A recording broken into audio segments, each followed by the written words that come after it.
اور وہ 3 سال مسلمانوں کے لیے انتہائی دکھ اور درد کے سال تھے۔ جب حضور شہر میں داخل ہوئے اور مکہ کے مکانات پر نظر پڑی تو اللہ کی حمد و ثنا بیان کی۔ آخر حضور صلی اللہ علیہ وآلہ وسلم حرم میں داخل ہوئے۔ حضرت ابوبکر آپ کے برابر چل رہے تھے اور آپ ان سے باتیں کر رہے تھے۔ پھر آپ بیت اللہ میں داخل ہوئے اور اپنی اونٹنی پر بیٹھے بیٹھے ہی کعبہ کے 7 طواف کیے۔ حضرت محمد بن مسلمہ آپ کی اونٹنی کی مہار پکڑے ہوئے تھے۔ ان چکروں کے دوران آپ صلی اللہ علیہ وآلہ وسلم نے ہاتھ مبارک سے حجر اسود کا استلام کیا، یعنی بوسہ دینے کا اشارہ کیا۔ اس وقت کعبے میں 360 بت تھے۔ عرب کے ہر قبیلے کا بت الگ الگ تھا۔ حضور کے ہاتھ میں اس وقت ایک لکڑی تھی جس سے ہر بت کو ہلاتے چلے گئے، بت منہ کے بل گرتے چلے گئے۔ اس وقت آپ سورہ بنی اسرائیل کی آیت نمبر 81 تلاوت فرما رہے تھے۔ اس کا ترجمہ یہ ہے: حق آیا اور باطل گزر گیا، اور واقعی باطل چیز تو یوں ہی آنی جانی ہے۔ طواف کے دوران حضور حبل بت کے پاس پہنچے۔ قریش کو اس بت پر بہت فخر تھا، وہ اس کی عبادت بہت فخر سے کیا کرتے تھے۔ یہ قریش کے سب سے بڑے بتوں میں سے ایک تھا۔ آپ نے وہ لکڑی اس بت کی آنکھوں پر ماری، پھر آپ کے حکم سے بت کو ٹکڑے ٹکڑے کر دیا گیا۔ اس وقت حضرت زبیر بن عوام نے حضرت ابو سفیان سے کہا: اے ابو سفیان، حبل توڑ دیا گیا، تم اس پر فخر کیا کرتے تھے۔ یہ سن کر حضرت ابو سفیان بولے: اے ابن عوام، اب ان باتوں کا کیا فائدہ؟ پھر حضور صلی اللہ علیہ وآلہ وسلم مقام ابراہیم پر پہنچے۔ اس وقت یہ مقام خانہ کعبہ سے ملا ہوا تھا۔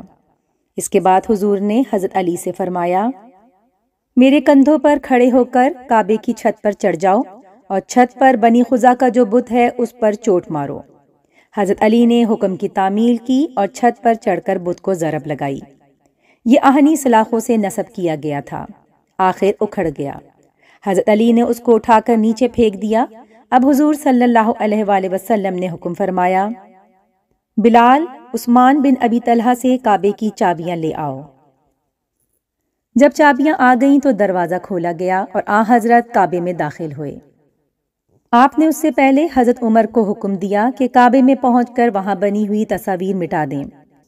چنانچہ آپ کے اندر داخل ہونے سے پہلے ہی تصاویر مٹائی جا چکی تھیں، لیکن ان تصاویر میں ایک تصویر حضرت ابراہیم کی بھی تھی۔ حضرت عمر نے اس کو نہیں مٹایا تھا۔ اس پر نظر پڑی تو حضرت نے حضرت عمر سے فرمایا: عمر، کیا میں نے تمہیں حکم نہیں دیا تھا کہ کعبے میں کوئی تصویر باقی نہ چھوڑنا؟ اس موقع پر آپ صلی اللہ علیہ وآلہ وسلم نے یہ بھی ارشاد فرمایا: اللہ تعالیٰ ان لوگوں کو ہلاک کرے جو ایسی چیزوں کی تصاویر بناتے ہیں جنہیں وہ پیدا نہیں کر سکتے۔ اللہ تعالیٰ انہیں ہلاک کرے۔ وہ اچھی طرح جانتے ہیں کہ ابراہیم علیہ السلام نہ یہودی تھے نہ نصرانی، بلکہ وہ پکے سچے مسلمان تھے۔ اس کے بعد اس تصویر کو بھی مٹا دیا گیا۔ پھر حضور صلی اللہ علیہ وآلہ وسلم نے وہاں 2 ستونوں کے درمیان میں 2 رکعت نماز ادا فرمائی۔ جب آپ اور آپ کے چند ساتھی کعبے کے اندر داخل ہوئے، اس وقت حضرت خالد بن ولید پہرا دینے کے لیے دروازے پر کھڑے ہو گئے۔ وہ مزید لوگوں کو اندر داخل ہونے سے روکتے رہے۔ پھر حضرت باہر تشریف لائے اور مقام ابراہیم پر پہنچے۔ مقام ابراہیم اس وقت خانہ کعبہ سے ملا ہوا تھا۔ آپ نے وہاں 2 رکعتیں ادا کیں۔ اس کے بعد آب زمزم منگا کر پیا اور وضو کیا۔ صحابہ کرام اس وقت لپک لپک کر حضور صلی اللہ علیہ وآلہ وسلم کے وضو کا پانی لے کر اپنے چہرے پر لگانے لگے۔ مطلب یہ کہ وہ آپ کے وضو کے پانی کو نیچے نہیں گرنے دے رہے تھے۔ مشرکین مکہ نے جب یہ حالت دیکھی تو پکار اٹھے: ہم نے آج تک ایسا منظر دیکھا نہ سنا، نہ یہ سنا کہ کوئی بادشاہ اس درجے کو پہنچا ہو۔ اللہ کے رسول جب حرم میں آ کر بیٹھ گئے تو لوگ آپ صلی اللہ علیہ وآلہ وسلم کے ارد گرد جمع ہو گئے۔ ایسے میں حضرت ابو بکر اٹھ کر گئے اور اپنے والد ابو قحافہ کا ہاتھ پکڑ کر انہیں لے آئے۔ ابو قحافہ کی بینائی جاتی رہی۔ ادھر جو ہی حضرت کی نگاہ حضرت ابو قحافہ پر پڑی تو فرمایا: اے ابو بکر، تم نے والد محترم کو گھر پر ہی کیوں نہ رہنے دیا؟ میں خود ان کے پاس چلا جاتا۔ اس پر ابو بکر نے عرض کیا: اللہ کے رسول، یہ اس بات کے زیادہ حقدار ہیں کہ خود چل کر آپ کے پاس آئیں۔ پھر حضرت ابو بکر نے حضرت ابو قحافہ کو حضرت کے سامنے بٹھا دیا۔ حضرت نے اپنا دست مبارک ان کے سینے پر پھیرا اور فرمایا، مسلمان ہو کر عزت اور سلامتی کا راستہ اختیار کرو۔ وہ اسی وقت مسلمان ہو گئے۔ حضرت نے فرمایا، ابو بکر تمہیں مبارک ہو۔ اس وقت حضرت ابو قحافہ کے بال بڑھاپے کی وجہ سے بالکل سفید ہو چکے تھے۔ حضور نے ان سے فرمایا، ان بالوں کو مہندی سے رنگ لو، لیکن سیاہ خضاب نہ لگاؤ۔ حضرت ابو بکر صدیق کے گھرانے کو یہ فضیلت بھی حاصل ہے کہ ان کا سارا گھرانہ ہی مسلمان ہوا، کوئی ایک فرد بھی نہ رہا جو مسلمان نہ ہوا ہو۔ اکرمہ بن ابی جہل ان 11 افراد میں سے ایک تھے جن کو حضور صلی اللہ علیہ وآلہ وسلم نے ہلاک کرنے کا حکم دیا تھا۔ اس حکم کی وجہ یہ تھی کہ انہوں نے اور اس کے باپ ابو جہل نے مسلمانوں کے ساتھ بہت زیادتیاں کی تھیں۔ یہ حکم سنتے ہی اکرمہ یمن کی طرف بھاگ نکلے۔ اس وقت ان کی بیوی حضرت ام حکیم بنت حارث مسلمان ہو چکی تھیں۔ انہوں نے حضور سے حضرت اکرمہ کے لیے امان طلب کر لی اور اس کے تعاقب میں گئیں۔ حضرت اکرمہ بحری جہاز میں سوار ہو چکے تھے تاکہ کسی دوسرے ملک چلے جائیں۔ یہ بحری جہاز سے انہیں واپس لے آئیں اور ان سے کہا، میں تمہاری طرف سے اس شخصیت کے پاس سے آئی ہوں جو سب سے زیادہ رشتہ داریوں کا خیال کرنے والے اور سب سے بہترین انسان ہیں۔ تم اپنی جان ہلاکت میں مت ڈالو، کیونکہ میں تمہارے لیے امان حاصل کر چکی ہوں۔ اس طرح حضرت اکرمہ اپنی بیوی کے ساتھ حضرت کی خدمت میں حاضر ہوئے اور اسلام لے آئے۔ حضرت اکرمہ بہت بہترین مسلمان ثابت ہوئے۔ وہ بہت زبردست جنگجو بھی تھے، خوب جہاد کیا، بڑے صحابہ میں آپ کا شمار ہوا۔ جنگ یرموک میں رومیوں کے خلاف لڑتے ہوئے شہید ہوئے۔ اس طرح باقی لوگوں کو بھی امان مل گئی۔ ان میں ہندہ بنت حارث بھی تھیں۔ حضرت صلی اللہ علیہ وآلہ وسلم نے ان کو ہلاک کرنے کا بھی حکم دیا تھا۔ یہ حضرت ابو سفیان کی بیوی تھیں اور ان کو ہلاک کرنے کا اس لیے کہا گیا تھا کہ غزوہ احد میں انہوں نے حضرت حمزہ کا مسئلہ کیا تھا، یعنی ان کے ناک کان وغیرہ کاٹے تھے، لیکن انہیں بھی معافی مل گئی اور یہ بھی مسلمان ہو گئیں۔ صفوان بن امیہ کے بھی ہلاک کا حکم ہوا تھا، انہیں بھی معافی مل گئی اور وہ بھی مسلمان ہو گئے۔ کعب بن زہیر کو بھی معافی مل گئی۔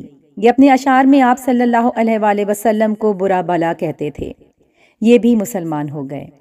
اس طرح وحشی نے غزوہ احد میں حضرت حمزہ کو شہید کیا تھا۔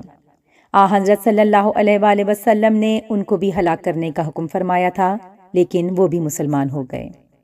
پھر اس روز یعنی فتح مکہ کے دن حضور صلی اللہ علیہ وآلہ وسلم صفا پہاڑی پر جا بیٹھے اور لوگ گروہ در گروہ آپ کی خدمت میں حاضر ہو کر اسلام قبول کرتے رہے۔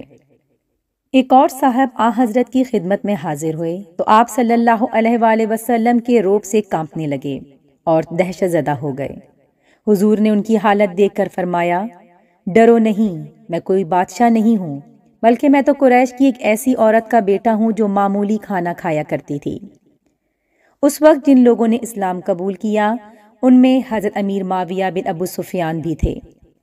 حضرت امیر معاویہ کہتے ہیں کہ صلح حدیبیہ کے موقع پر ہی اسلام کی محبت میرے دل میں گھر کر چکی تھی۔ میں نے اس بات کا ذکر اپنی والدہ سے کیا تو انہوں نے کہا، خبردار اپنے والد کی خلاف ورزی نہ کرنا۔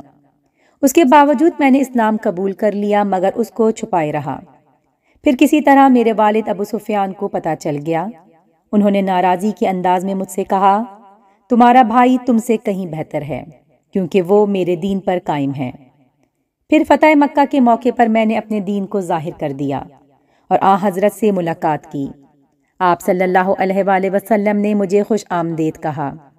پھر میں کاتب وحی بن گیا، یعنی قرآن کی نازل ہونے والی آیات حضور صلی اللہ علیہ وآلہ وسلم مجھ سے لکھوایا کرتے تھے۔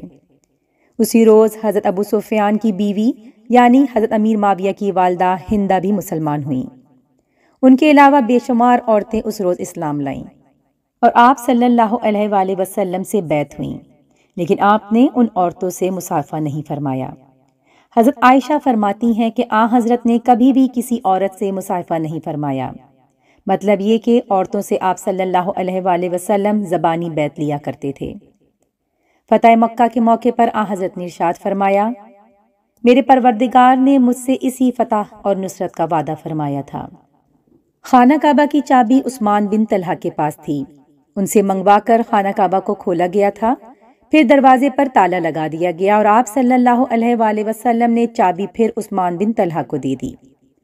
اس وقت تک وہ اسلام نہیں لائے تھے، مگر حضور کا یہ سلوک دیکھ کر وہ بھی مسلمان ہو گئے۔ حضرت نے فرمایا، اے بنی طلحہ، یہ چابی ہمیشہ کے لیے تمہارے خاندان کو دے دی گئی ہے اور نسل در نسل یہ تمہارے ہی خاندان میں رہے گی۔ اس موقع پر یہ بات بھی یاد رکھنے کے قابل ہے کہ ہجرت سے پہلے ایک روز اللہ کے رسول اپنے چند صحابہ کے ساتھ کعبہ میں داخل ہونا چاہتے تھے، لیکن عثمان بن طلحہ بہت بگڑے تھے اور چابی دینے سے صاف انکار کر دیا تھا۔ حضور صلی اللہ علیہ وآلہ وسلم کو برا بھلا بھی کہا۔ اس وقت حضرت نے فرمایا، عثمان، ان قریب ایک دن تم دیکھو گے کہ یہ کنجی میرے ہاتھ میں ہوگی اور میں جسے چاہوں گا یہ چابی اسے دوں گا۔ اس پر عثمان بن طلحہ نے کہا، کیا اس دن قریش ہلاک و برباد ہو چکے ہوں گے؟ حضور نے جواب میں ارشاد فرمایا، نہیں، بلکہ اس دن آباد اور سر بلند ہوں گے۔ حضرت عثمان بن طلحہ کو یہ تمام باتیں یاد آ گئیں۔ جب آپ صلی اللہ علیہ وآلہ وسلم نے وہ چابی ان کے حوالے کی، آپ نے ارشاد فرمایا، عثمان، میں نے تم سے کہا تھا نا کہ ایک دن تم دیکھو گے یہ چابی میرے ہاتھ میں ہوگی اور میں جسے چاہوں گا یہ چابی اسے دوں گا۔ یہ سن کر حضرت عثمان بن طلحہ نے کہا، میں گواہی دیتا ہوں کہ آپ اللہ کے رسول ہیں۔ پھر اس روز حضرت صلی اللہ علیہ وآلہ وسلم نے حضرت بلال رضی اللہ عنہ کو حکم دیا کہ کعبے کی چھت پر چڑھ کر اذان دیں۔ چنانچہ حضرت بلال نے اذان دی۔ اس کے بعد حضرت نے ارشاد فرمایا، جو شخص اللہ پر اور قیامت کے دن پر ایمان رکھتا ہے وہ اپنے گھر میں کوئی بت نہ چھوڑے، اس کو توڑ دے۔ لوگ بتوں کو توڑنے لگے۔ حضرت ابو سفیان کی بیوی حضرت ہندہ جب مسلمان ہوئیں تو اپنے گھر میں رکھے بت کی طرف بڑھیں اور لگیں اس کو ٹھوکر مارنے، ساتھ میں کہتی جاتیں، ہم لوگ تیری وجہ سے بہت دھوکے اور غرور میں رہے۔ پھر رسول اللہ صلی اللہ علیہ وآلہ وسلم نے گرد و نواح میں بھی صحابہ کرام کو بھیجا تاکہ ان علاقوں میں رکھے بتوں کو بھی توڑ دیا جائے۔ بعض علاقوں میں لوگوں نے باقاعدہ عبادت گاہیں بنا رکھی تھیں، ان میں بت رکھے گئے تھے۔ مشرکین ان بتوں کی اور عبادت خانوں کا اتنا ہی احترام کرتے تھے جتنا کہ کعبے کا۔ 2 دن میں جانور بھی قربان کرتے تھے جس طرح کے کعبے میں کیے جاتے تھے، حد یہ کہ ان عبادت خانوں کا طواف بھی کیا جاتا تھا۔ غرض ہر خاندان کا الگ بت تھا۔ فتح مکہ کے بعد حضور نے 19 دن تک وہاں قیام فرمایا۔ اس دوران آپ قصر نماز پڑھتے رہے۔ اس دوران ایک عورت نے چوری کر لی۔ حضور صلی اللہ علیہ وآلہ وسلم نے اس کا ہاتھ کاٹنے کا حکم فرمایا۔ اس کی قوم کے لوگ جمع ہو کر حضرت اسامہ بن زید کے پاس آئے کہ وہ حضرت صلی اللہ علیہ وآلہ وسلم سے سفارش کر دیں۔ حضرت اسامہ نے جب اس عورت کی سفارش کی تو آپ کے چہرے کا رنگ بدل گیا اور آپ نے فرمایا، کیا تم اللہ کے مقرر کردہ سزاؤں میں سفارش کرتے ہو؟ حضرت اسامہ نے فوراً عرض کیا، اے اللہ کے رسول، میرے لیے استغفار فرمائیے۔ حضرت اسی وقت کھڑے ہوئے، پہلے اللہ کی حمد و ثنا بیان کی، پھر خطبہ دیا۔ لوگوں، تم سے پہلی قوموں کو صرف اسی بات نے ہلاک کیا کہ اگر ان میں کوئی باعزت آدمی چوری کر لیتا تو اسے سزا نہیں دیتے تھے، لیکن اگر کوئی کمزور آدمی چوری کرتا تو اسے سزا دیتے تھے۔ قسم ہے اس ذات کی جس کے قبضے میں میری جان ہے، اگر فاطمہ بنت محمد بھی چوری کرتی تو میں ان کا بھی ہاتھ کاٹ دیتا۔ اس کے بعد آپ صلی اللہ علیہ وآلہ وسلم کے حکم سے اس عورت کا ہاتھ کاٹ دیا گیا۔ پھر آپ نے عتاب بن اسید رضی اللہ عنہ کو مکہ معظمہ کا والی مقرر فرمایا۔ انہیں حکم فرمایا کہ لوگوں کو نماز پڑھایا کریں۔ یہ پہلے امیر ہیں جنہوں نے فتح مکہ کے بعد مکہ میں جماعت کے ساتھ نماز پڑھائی۔ آپ نے حضرت معاذ بن جبل کو حضرت عتاب بن اسید کے پاس چھوڑا تاکہ وہ لوگوں کو حدیث اور فقہ کی تعلیم دیں۔ حضرت عتاب بن اسید رضی اللہ عنہ دھوکے بازوں اور بے نمازوں پر بہت سخت تھے۔ وہ لوگوں سے کہا کرتے تھے کہ جس کے بارے میں نے سنا کہ وہ بلا وجہ جماعت کی نماز چھوڑتا ہے، میں اسے ہلاک کر دوں گا۔ ان کی اس سختی کو دیکھ کر مکہ کے لوگوں نے ان کی شکایت ان الفاظ سے کی، اے اللہ کے رسول، آپ نے اللہ کے گھر والوں پر عتاب بن اسید جیسے دیہاتی اور اجڑ آدمی کو امیر مقرر کر دیا ہے۔ آپ صلی اللہ علیہ وآلہ وسلم نے جواب میں ارشاد فرمایا، میں نے خواب میں دیکھا کہ عتاب جنت کے دروازے پر آئے اور بڑے زور سے زنجیر ہلائی۔ آخر دروازہ کھلا اور وہ اس میں داخل ہو گئے۔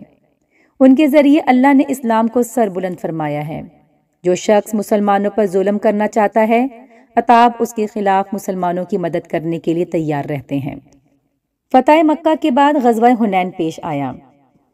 حنین طائف کے قریب ایک گاؤں ہے۔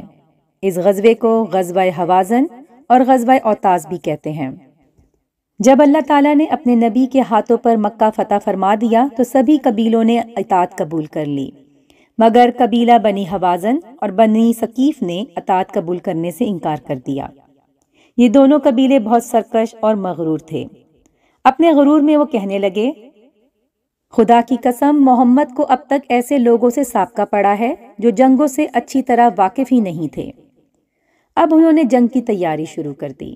انہوں نے مالک بن عوف ندری کو اپنا سردار بنا لیا۔ یہ بعد میں مسلمان ہو گئے تھے۔ جب مالک بن عوف کو سب نے متفقہ طور پر قبیلوں کا سردار بنا لیا تو ہر طرف سے مختلف قبیلے بڑی تعداد میں آ کر لشکر میں شامل ہونے لگے۔ آخر مالک بن عوف نے اپنا یہ لشکر لے کر اوتاس کے مقام پر جا کر پڑاؤ ڈالا۔ ادھر جب حضرت کو خبر ملی کہ بنی حوازن نے ایک بڑا لشکر جمع کر لیا ہے تو آپ صلی اللہ علیہ وآلہ وسلم نے اپنے ایک صحابی حضرت عبداللہ بن ابی حدود اسلمہ کو ان کی جاسوسی کے لیے روانہ کیا اور ساتھ فرمایا، ان کے لشکر میں شامل ہو جانا اور سننا کہ وہ کیا فیصلے کر رہے ہیں۔ چنانچہ وہ بنی حوازن کے لشکر میں شامل ہو گئے۔ ان کی باتیں سنتے رہے، پھر واپس آ کے حضرت کو ساری تفصیلات سنائیں۔ قبیلہ بنی حوازن اپنے ساتھ اپنی عورتیں، بچے اور مال و دولت بھی لے آئے تھے۔ جب حضرت کو یہ اطلاع ملی تو آپ مسکرائے اور ارشاد فرمایا، انشاءاللہ کل یہ سب کچھ مسلمانوں کے لیے مال غنیمت بنے گا۔ حضرت بنی حوازن سے مقابلے کے لیے 12,000 کا لشکر لے کر روانہ ہوئے۔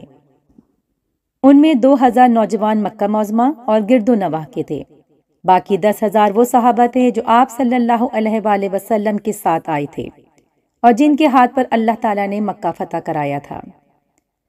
جب اسلامی لشکر دشمن کے پڑاؤ کے قریب پہنچ گیا تو حضرت نے لشکر کی صف بندی فرمائی۔ مہاجرین اور انصار میں جھنڈے تقسیم فرمائے۔ مہاجرین کا پرچم آپ نے حضرت علی کے سپرد فرمایا، ایک پرچم حضرت سعد بن ابی وقاص کو اور ایک حضرت عمر کو بھی عنایت فرمایا۔ انصار میں سے آپ صلی اللہ علیہ وآلہ وسلم نے پرچم حباب بن منظر رضی اللہ عنہ کو عطا فرمایا اور ایک پرچم اسید بن حفیر رضی اللہ عنہ کو عنایت فرمایا۔ حضور اپنے لشکر کو لے کر آگے بڑھے۔ مشرکوں کے لشکر کی تعداد 20,000 تھی اور انہوں نے اپنے لشکر کو پہاڑوں اور دروں میں چھپا رکھا تھا۔ جو ہی اسلامی لشکر وادی میں داخل ہوا، مشرکین نے اچانک ان جگہوں سے مسلمانوں پر حملہ کر دیا اور زبردست تیر اندازی شروع کر دی۔ یہ لوگ تھے بھی بہت ماہر تیر انداز، ان کا نشانہ بہت پختہ تھا۔ اس اچانک اور زبردست حملے سے مسلمان گھبرا گئے، ان کے پاؤں اکھڑ گئے۔ مشرکین کے ہزاروں تیر ایک ساتھ آ رہے تھے۔ بہت سے مسلمان منہ پھیر کر بھاگے، لیکن اللہ کے رسول اپنی جگہ جمے رہے، 1 انچ بھی پیچھے نہ ہٹے۔ مسلمانوں کے لشکر میں اس روز دراصل مکہ کے کچھ مشرک بھی چلے آئے۔ یہ مال غنیمت کے لالچ میں آئے تھے۔ جب زبردست تیر اندازی ہوئی تو ایک دوسرے سے کہنے لگے، بھائی موقع ہے میدان سے بھاگ نکلنے کا، اس طرح مسلمانوں کے حوصلے پست ہو جائیں گے۔ اس کے ساتھ ہی وہ یکدم بھاگ کھڑے ہوئے۔ انہیں بھاگتے دیکھ کر بعض ایسے مسلمان جنہوں نے فتح مکہ کے موقع پر اسلام قبول کیا تھا، یہ سمجھے کہ ان کے ساتھی مسلمان بھاگ رہے ہیں۔ ان پر گھبراہٹ طاری ہو گئی اور وہ بھی بھاگنے لگے۔ اس طرح ایک دوسرے کو بھاگتا دیکھ کر سب پریشان ہو گئے، لہٰذا باقیوں کے بھی پاؤں اکھڑ گئے۔ حضرت صلی اللہ علیہ وآلہ وسلم کے آس پاس صرف چند صحابہ کرام رہ گئے۔ ان میں حضرت ابو بکر، حضرت عمر، حضرت علی، حضرت عباس، ان کے بیٹے حضرت فضل، ربیعہ بن حارث اور حضرت صلی اللہ علیہ وآلہ وسلم کے چچا زاد بھائی ابو سفیان بن حارث شامل تھے۔ ان کے علاوہ 90 کے قریب اور صحابہ کرام تھے۔ گویا آپ کے پاس صرف 100 کے قریب صحابہ رہ گئے۔ حضور صلی اللہ علیہ وآلہ وسلم اس وقت فرما رہے تھے، میں اللہ کا رسول ہوں، میں محمد بن عبداللہ ہوں، میں اللہ کا بندہ ہوں اور اس کا رسول ہوں۔ اس کے ساتھ آپ صلی اللہ علیہ وآلہ وسلم نے حضرت عباس سے فرمایا، عباس لوگوں کو پکارو اور کہو، اے گروہ انصار، اے بیت رضوان والو، اے مہاجرین۔ حضرت عباس بلند آواز میں پکارے، مسلمانوں کو بلایا۔ جو مسلمان حضور کے گرد جمع تھے انہوں نے کافروں پر زبردست حملہ کر دیا۔ اب ادھر آپ صلی اللہ علیہ وآلہ وسلم نے کنکریوں کی ایک مٹھی اٹھائی اور کافروں کی طرف پھینک دی اور ساتھ ہی فرمایا، یہ چہرے بگڑ جائیں۔ اس وقت تک حضرت عباس اور چند دوسرے صحابہ کی آواز سن کر بھاگتے ہوئے مسلمان بھی واپس پلٹ چکے تھے اور انہوں نے جم کر لڑنا شروع کر دیا۔ اس طرح جنگ ایک بار پھر شروع ہو گئی۔ کنکریوں کی اس مٹھی کو اللہ تعالیٰ نے اپنی قدرت سے کافروں کی آنکھوں تک پہنچا دیا۔ یہ ان کی آنکھوں میں کیا گری کہ وہ بری طرح بدحواس ہو گئے۔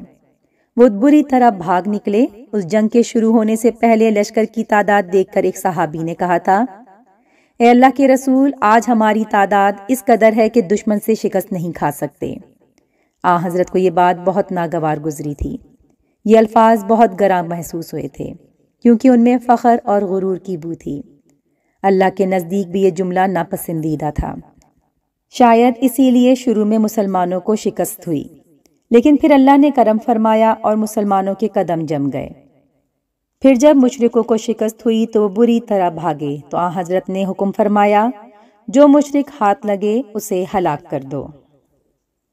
ساتھ ہی حضور نے اعلان فرمایا، جس شخص نے کسی مشرک کو ہلاک کیا اس کے ہتھیار وغیرہ اسی کے ہوں گے۔ حنین کے میدان سے شکست کھا کر بنی حوازن کے کچھ لوگ اوتاس کے مقام پر پہنچ گئے۔ انہوں نے وہاں ڈیرے ڈال دیے۔ حضرت نے حضرت ابو عامر اشری کو ایک دستہ دے کر ان کی طرف روانہ فرمایا اور خود اپنے خیمے میں تشریف لے آئے۔ حضرت عائض بن عمرو سے روایت ہے کہ غزوہ حنین میں میری پیشانی پر ایک تیر آ کر لگا۔ خون بہہ کر میرے سینے پر گرنے لگا۔ نبی کریم نے اپنا دست مبارک میری پیشانی سے پیٹ تک پھیرا۔ خون اسی وقت بند ہو گیا اور میرے لیے دعا فرمائی۔ آپ کے ہاتھ کا نشان میری پیشانی پر باقی رہ گیا۔ حضرت خالد بن ولید بھی اس جنگ میں زخمی ہوئے تھے۔ حضرت نے اپنا لعاب دہن ان کے زخم پر لگایا۔ وہ فرماتے ہیں کہ تکلیف اسی وقت جاتی رہی۔ حنین میں مشرکوں کی شکست کے بعد بہت سے لوگ مسلمان ہو گئے۔ وہ جان گئے تھے کہ رسول اللہ صلی اللہ علیہ وآلہ وسلم کو اللہ تعالیٰ کی مدد حاصل ہے۔ پھر آپ نے حکم فرمایا، تمام قیدی اور مال غنیمت ایک جگہ جمع کر دیا جائے۔ جب یہ مال اور قیدی جمع ہو گئے تو آپ نے یہ سب کو جارانہ کے مقام پر بھجوا دیا۔ غزوہ طائف سے واپسی تک یہ سارا سامان وہیں رہا، یعنی اس کے بعد مسلمانوں میں تقسیم ہوا۔ پھر حضرت صلی اللہ علیہ وآلہ وسلم کو معلوم ہوا کہ بنی حوازن اور اس کا سردار مالک بن عوف شکست کھانے کے بعد طائف پہنچ گئے ہیں۔ طائف اس وقت بھی ایک بڑا شہر تھا۔ امید کرتی ہوں آج کی ویڈیو آپ کو پسند آئی ہوگی۔ نیکسٹ ایپیسوڈ میں انشاءاللہ پھر ملاقات ہوتی ہے۔ جب تک کے لیے اللہ حافظ۔